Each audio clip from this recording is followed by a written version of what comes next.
بھائی نماز جنازہ کا طریقہ بہت آسان ہے. نماز جنازہ میں 4 تکبیریں فرض ہیں.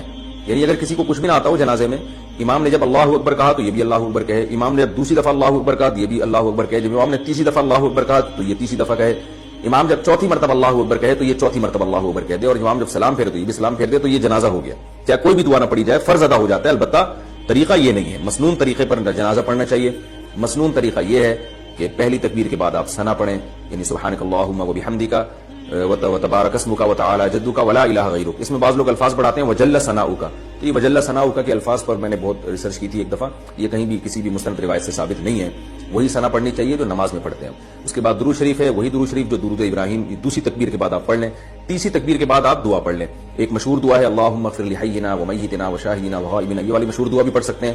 اس کے علاوہ بھی حدیث میں بہت ساری دعائیں آئی ہیں. ہم لوگ ایک ہی کو پکڑ کے بیٹھ گئے. بہت ساری دعائیں، بڑی اچھی اچھی دعائیں ہیں، تو کم از کم 2-4 دعائیں تو وہ یاد کر لینی چاہیے. تو وہ دعائیں بھی میت کے لیے پڑھنی چاہیے. اور اگر کوئی سورہ فاتحہ کو بطور دعا کے کبھی کبھار پڑھ لے تو یہ بھی جائز ہے، حدیث سے ثابت ہے.